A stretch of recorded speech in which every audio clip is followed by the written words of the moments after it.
오늘은 믿음과 의심 사이, 믿음과 의심 사이라는 제목으로 우리 하나님 말씀 함께 나누도록 하겠습니다. 야고보 사도는 여러 가지 시험 앞에서 그리스도인들이 쉽게 타협하고 무너지는 이유가 지혜가 부족하기 때문이라 이렇게 결론을 내렸고, 이 지혜를 얻기 위한 최선의 방법으로 우리에게 제시한 것이 바로 기도입니다. 지혜는 하나님의 눈으로 모든 것을 바라보고 해석하는 능력이고, 이 지혜 중에 지혜는 예수 그리스도이시다 하는 것을 말씀드렸는데, 그런데 이 지혜는 아무나 얻을 수 있는 지혜가 아니라 위로부터 임하는 참 지혜이기 때문에 오직 하나님의 백성들이 하나님께 간구함으로 이 지혜를 얻을 수가 있다고 말을 한 것입니다. 그럼 우리가 지혜를 얻기 위해서 기도할 때는 어떻게 기도를 해야 되는가? 6절 보시면 오직 믿음으로 구하고 조금도 의심하지 말라 하는 것이 야고보가 말하는 기도의 핵심적인 내용입니다. 말씀드렸듯이 야고보의 별명이 낙타 무릎이잖아요. 그러니까 무릎에 굳은 살이 배겨서 딱딱하게 굳고 이렇게 튀어나와가지고 낙타 무릎 같아 보였다 할 정도로 야고보는 기도의 사람이었는데, 기도를 많이 해봤으니까 응답도 많이 받아봤고 응답받지 못하는 기도도 잘 알고 있었던 사람이 야고보입니다. 성경 기자들이 이렇게 써놓은 내용들은 자기가 다 체험을 해봤기 때문에 써놓은 거거든요. 처음 해보니까 말해줄 수 있는 겁니다. 이렇게 되면 이렇게 되더라 하는 것인데, 야고보가 기도의 사람으로서 가장 기도할 때 주의할 점은 들어주셔도 좋고 안 들어주셔도 상관없다 하는 반반의 마음을 가지고 기도하면 안 된다 하는 겁니다. 근데 많은 사람들이 하나님께 기도할 때 확신 없이 어둠 속에서 헤매고 다니듯이 막 더듬더듬 기도를 하시거든요. 여러분, 믿음의 기도란 건 될지 안 될지 모르면서 하는 기도가 아니고 눈을 뜨고 정확히 목표를 바라보면서 빛을 향해 나아가는 기도입니다. 하나님께서 들어주실 것을 확신하면서 하는 것이 믿음의 기도라 하는 겁니다. 어떤 사람들은 하나님은 전지전능하신데 굳이 기도를 해야 되는가? 너희 하늘 아버지는 이미 너희 쓸 것 다 아신다 그러지 않았는가? 하시는 분들이 계신데, 여러분, 기도하지 않으면 절대 받을 수 없습니다. 그런 태도는요, 하나님을 신실하게 믿는 믿음의 태도가 아니고 모든 자기의 책임을 하나님께 떠넘기는 굉장히 불신앙적인 태도입니다. 성경에는 기도하지 말라는 내용은 없습니다. 쓸데없는 것 구하지 말라는 뜻이지 기도하지 말라는 내용이 아닙니다. 솔로몬이 지혜를 구했을 때 하나님 마음에 합한 기도를 드렸다 그랬는데, 하나님께서 그때 그 듣는 마음을 구한 솔로몬에게 지혜뿐만 아니라 건강, 장수, 물질까지 다 부어주신 것이지 솔로몬이 가만히 있는데 알아서 부어주신 거 아니거든요. 그러니까 솔로몬이 적극적으로 하나님께 지혜를 구하고 얻기 위해서 1000번제까지 드리면서 받은 축복이 그 지혜의 축복이었습니다. 1000번제는 1000번의 제사가 아니고 1000마리의 번제라고 말씀드렸죠. 그래서 1000번제입니다. 근데 이런 번제 드리는 과정을 우리 모세오경이나 성전신학 하시면서 배우신 분들은 아시겠지만 굉장히 힘들거든요. 쉽지 않은 과정인데 1000마리, 1000마리의 소를 잡아서 번제를 드렸다 하는 것은 그만큼 솔로몬은 하나님의 은혜가 절실했다 하는 뜻입니다. 왜 우리가 응답받지 못하는가? 그 절실함이 없어서 응답을 못 받는 거예요. 무슨 기도가 치킨입니까? 양념 반 후라이드 반도 아니고 되면 땡큐, 안 되면 할 수 없지 그냥 반반의 마음을 가지고 기도하시는 분들이 있는데 그건 절실함이 없는 거예요. 그러니까 기도도 오래 하지 못하고 기도하면서 졸고 앉아 있는 겁니다. 절실함이 상실됐기 때문에 응답받지 못한다 하는 겁니다. 솔로몬이 구했을 때 하나님 이렇게 말씀했습니다. 네가 장수하기를 구하지 않고 부도 구하지 않고 원수의 생명을 구하는 기도도 하지 않고 오직 송사를 듣고 분별하는 지혜를 구하였은즉 내가 너의 말대로 하여 내게 지혜롭고 총명한 마음을 주노니 네 앞에도 너와 같은 자가 없었거니와 네 뒤에도 너와 같은 자가 일어남이 없으리라. 내가 또 네가 구하지 아니한 부귀와 영광도 내게 주노니 네 평생의 왕들 중에 너와 같은 자가 없을 것이라. 어마어마한 복을 주셨죠. 그래서 제가 어제 짜증이 난다고 말씀드렸는데, 이런 말 할 때 제가 안 웃으니까 진심이라고 생각하시는 분들이 계시는데 아닙니다. 여러분 이런 구절을 읽으실 때는 여러분 빨리 깨달으시는 게 있어야 돼요. 딱 캐치를 하시는 게 있어야 됩니다. 그러니까 하나님께 기도할 때 간절히 지속적으로 원하고 기도해야 될 게 뭔가 지혜라는 거예요. 이게 하나님이 원하시는 기도라 하는 것을 여러분 딱 캐치를 하셔야 됩니다. 사람들은요, 근데 돈 구하고 집 구하고 차 구하고 뭐 사업에 성공 구하고 끽해봐야 건물 구하고 뭐 이러시는데, 여러분 생각해 보세요. 그렇게 되려면 뭐가 필요하겠습니까? 지혜가 필요하죠. 사업에 성공하려도 지혜가 필요하고, 돈을 많이 벌려고 해도 지혜가 필요하고. 그러니까 뭐 지엽적인 거, 결론적인 걸 자꾸 구하지 마시고 근본적인 걸 구하셔야 되는데 지혜를 구하셔야 됩니다. 돈 달라는 기도나 건물 달라는 기도는요, 하나님이 안 들어주실 가능성이 굉장히 높은데, 지혜 달라는 기도는요, 하나님께서 반드시 들어주십니다. 그게 하나님 마음에 합한 기도이기 때문에 지혜를 구하면 하나님 반드시 그건 들어주세요. 그러니까 중고등부 학생들과 청년들은 뭘 구해야 되느냐? 새벽에 지혜를 구하셔야 되는 거예요. 그러면 이루고 싶은 일들 얼마든지 뭐든지 다 이룰 수 있는 겁니다. 단 지혜를 얻으려고 하는 자들은 반드시 믿음으로 구해야 됩니다. 의심하면서 구하면 안 되고 믿음으로 구하셔야 돼요. 그래서 6절 보시면 오직 믿음으로 구하고 조금도 의심하지 말라. 여기 의심이라는 헬라어 단어가 디아크리노거든요. 그러니까 디아는 철저하게 라는 뜻이고 크리노는 크리티컬이죠. 비평하다, 비판하다.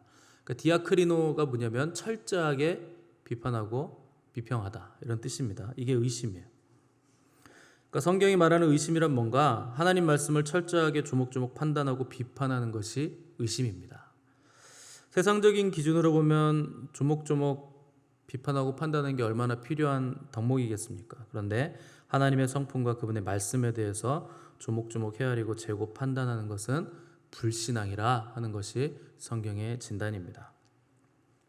여러분 사람 간에도 조목조목 따지고 의심하면 기분이 나쁘고 좋은 관계 유지할 수 없는 거거든요. 여러분들이 결혼하실 때 배우자에 대해서 이 사람이 정말 평생 나와 함께 할 사람인가? 얘가 평생 나만 사랑해 줄까? 이런 것 몇 달 좀 살아보고 최종적으로 결정해야겠다 이렇게 해서 결혼하신 분 계십니까? 요새는 그렇게들 많이 하기도 하는데 대부분 그렇게 결혼하지 않으셨죠. 오히려 내 일생을 던지면서 모험하듯이 마치 도박하듯이 그래 내가 이 사람에게 내 평생을 건다 이렇게 결혼하는 거거든요. 그러니까 결혼이란 뭔가 전적인 헌신과 신뢰를 가지고 평생 이 사람 하나만을 나는 사랑하겠다 이런 의지로 결혼을 하는 겁니다. 우리는 내 배우자와 결혼한 순간 세상에 있는 절반의 남자, 절반의 여자를 다 포기하고 나는 이 사람만 바라보고 이 사람만 평생 사랑하겠습니다. 이렇게 결단하는 숭고한 결단이 바로 그런 행위가 결혼이죠. 사람 사이에서도 그럴진데 하물며 우리 하나님을 대하는 태도가 믿음과 의심 사이에서 왔다 갔다 하는 것은 터무니없는 겁니다. 그런 사람은 절대 기도한 거, 응답받는 거 꿈도 꾸지 말라는 것이 오늘 야고보 기자의 기도에 관한 핵심입니다. 7, 8절 보시면 이런 사람은 무엇이든지 주께 얻기를 생각하지 말라. 두 마음을 품어 정함이 없는 자로다. 자, 두 마음. 자아의 두 마음을 품고 이랬다 저랬다 하는 사람은 기도 응답받는 거 생각도 하지 말라 하는 겁니다. 믿음의 반대말은 불신이 아니고 의심이라 그랬습니다. 그 야고보는 의심하는 사람을요 바람에 흔들리는 바다 물결이다. 이게 바다 물결이라고 비유했는데 이 바다 물결이라는 똑같은 단어가 복음서에서 예수님께서 제자들이 우리가 죽게 된 것을 안 돌아보십니까 할 때 그 풍랑이 일어났을 때 물결, 그 바다 물결과 똑같은 단어가 요 바다 물결입니다. 재미있게도 제자들이 주님 우리가 죽게 된 걸 안 돌아보십니까 했을 때 주님이 깨어나셔서 폭풍우를 꾸짖으셨잖아요. 그리고 나서 제자들에게 하신 첫 말씀이 너희 믿음이 어디에 있느냐 하는 말씀이었어요. 그러니까 의심의 바다 물결이 배를 하늘까지 띄었다가 밑바닥까지 떨궜을 때 제자들의 믿음은 다 흩어지고 사라져 버렸을 때 주님이 도대체 너희 믿음은 어디에 있는 거냐 이렇게 물으신 겁니다. 배는 교회죠. 교회는 세상이라는 그 바다에 떠 있는 것이 교회인데 이 세상이라는 바다에 떠 있는 교회라는 배 안에 주님이 계시니까 물결이 요동쳐도 풍랑이 일어나도 안전하다 하는 것을 말씀하는데 내 세상의 물결이 요동칠 때 우리는 야, 큰일 났다, 우리 죽게 됐다, 이렇게 자꾸만 주님께 호소를 한다 하는 겁니다. 마태복음 6장 22절 보시면 눈은 몸의 등불이니 그러므로 내 눈이 성하면 온몸이 밝을 것이요 눈이 나쁘면 온몸이 어두울 것이라, 이런 구절이 있습니다. 자, 눈이 성하다는 이 헬라어 표현이요, 초점이 하나다라는 뜻입니다.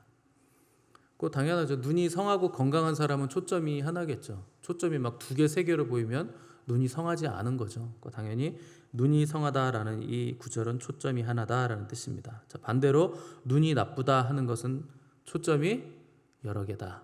그러니까 초점이 여러 개니까 흩어져서 이것도 신경 써야 되고 저것도 신경 써야 되고, 그러니까 바쁜 거죠. 그러니까 왜 사람이 자꾸 바쁜가? 하나님께 집중하지 못하는가? 초점이 여러 개니까 바쁘다 하는 뜻입니다. 집중하지 못하니까 바쁘고 정말 중요한 게 뭔지 모르니까 여기저기 다니느라 분주하죠. 주님이 요구하시는 것은 하나의 초점, 하나의 마음입니다. 두 마음이 왜 문제가 되는가? 두 마음은요, 자기의 뜻과 하나님의 뜻을 동시에 원하기 때문에 문제가 되는 겁니다. 이런 사람은 무슨 일을 하든지 항상 한쪽 다리씩만 걸치고 있는 사람이에요. 뭘 해도 불안정하죠. 안정적이지 못한 거예요. 시험과 환란이 오면 마음이 널뛰죠. 세상과 교회 양쪽 발을 다 걸치고 있기 때문에 환란이 오면 2배가 아니라 10배 정도는 더 고통스러운 사람이 한 발씩 걸친 사람입니다. 정글에 사는 원숭이 포획하는 가장 쉬운 방법이 있대요. 주둥이가 긴 병을 나무에다 묶어놓고 매달아 놓고 그 안에 쌀을 담아 놓습니다. 그럼 배고픈 원숭이가 병에 손은 들어가는 정도겠죠. 손을 쑥 넣어서 그 호리병처럼 생긴 거예요. 쌀을 딱 움켜쥐고서 뺄라 그러면 안 빠져요. 손이. 호리병 입구가 작으니까. 자, 이때 원숭이는 두 마음 간에 갈등합니다. 이걸 먹을 것인가 끝까지, 아니면 놓고 자유롭게 다른 데로 떠나갈 것인가. 그러니까 병이 묶여 있으니까, 이 병이 손에 이제 딱 잡혀 있으니까 풀려나질 못하는 거죠. 그렇게 고민하다가 두 마음으로 계속 고민하다가 결국 사냥꾼에게 잡힙니다. 손이 빠지지 않기 때문에. 잡힐 때까지 손을 놓지 못합니다. 그 움켜진 것을 내가 먹고 싶어서. 쌀을 버리고 자유로워질 것인지 움켜진 채 잡힐 것인지 판단력을 상실한 것이 원숭이 지능의 한계예요. 근데 여러분, 많은 크리스천들이 지능이 원숭이 같은 경우가 너무나 많다 하는 겁니다. 세상이 주는 유익도 누리고 싶고 하나님이 주는 축복, 특별히 천국은 꼭 가고 싶고 지옥은 너무 무섭잖아요. 천국도 가고 싶고 세상도 누리고 싶고, 이 두 마음을 품고서 손을 움켜쥐고서 놓지 못하고 놓을까 말까 두 마음으로 고민하는 것이 바로 크리스찬의 원숭이 지능 같은 행동을 하는 한계입니다. 그러니까 죽을 지경인 거죠. 교회 오래 다니고 예수님 믿은 지 오래됐는데 한 번도 마음이 천국이었던 적이 거의 없고, 처음에 믿었을 때만 그냥 구름 위를 떠다니고, 그렇게 1년 지나고 2년 지나면 원래 신앙생활이 이런 거래, 뭐 원래 고난인 거래, 이렇게 자기 합리화를 하면서 성장하지 못하는 것이 크리스찬들의 현실입니다. 더 있습니다. 여러분들이 지금까지 하신 신앙생활, 그것보다 더 큰 기쁨이 있고 더 놀라운 깊은 바닷속에 우리가 보지 못한 놀라운 세상이 있습니다. 신앙과 인격은 절대 별개가 아닙니다. 그 사람의 기도를 보면 그 사람의 인격과 삶을 알 수 있고, 그 사람의 삶과 인격을 보면 그 사람의 기도의 내용도 알 수가 있는 겁니다. 두 마음을 품고 기도하는 사람은 모든 일에 있어서도 정함이 없는 거예요. 그 사람의 삶에 있어서도 두 마음을 품고 무슨 일을 하든지 두 마음으로 할 가능성이 높다 하는 겁니다. 가장 강력한 사람은 초점이 하나에 집중되어 있는 사람이거든요. 예전에 광고 대상 받은 카피로만으로도 광고상을 주기도 했는데, 미국에서는 광고 대상을 받은 카피가 안경점의 광고 카피였습니다. 딱 한 구절, 나는 안경밖에 몰라요. 이게 대상이에요. 광고 대상. 다른 건 다 모릅니다. 나는 안경밖에 모릅니다. 여러분, 그런 사람한테 안경 하고 싶지 않습니까? 그게 광고 대상이에요. 왜 그들은 그게 대상을 받는가? 하나에 집중되어 있다는 걸 어필했기 때문에, 가장 강력한 사람인 것을 어필했기 때문에 그게 대상인 거예요. 크리스찬이 왜 강력할까요? 일생 하나에 집중하기 때문에 크리스찬은 강력한 사람들입니다. 삶의 모든 영역에서 오직 한 길을 고집하며 한결같은 모습으로 자기 신앙을 증명하는 사람은 하나님뿐만 아니라 사람들에게도 인정을 받는 삶을 살게 되는 겁니다. 여러분, 움켜진 손을 놓으시기 바랍니다. 원숭이를 좀 벗어나시기 바랍니다. 그 원숭이 지능에서 벗어나셔야 돼요. 집중력 있는 삶을 사시기 바랍니다. 흔들림 없는 하나의 초점, 하나의 목표, 하나의 마음으로 기도하심으로 후히 주시고 꾸짖지 않으시는 이 하나님의 놀라운 복들, 특별히 지혜를 구하심으로 하나님의 눈으로 모든 것들을 바라보고 모든 것들을 해석할 수 있는 이 지혜를 통하여서 하늘의 놀라운 복들을 받아 누리시는 저 여러분의 복된 삶 되시기를 간절히 바랍니다. 함께 기도하겠습니다.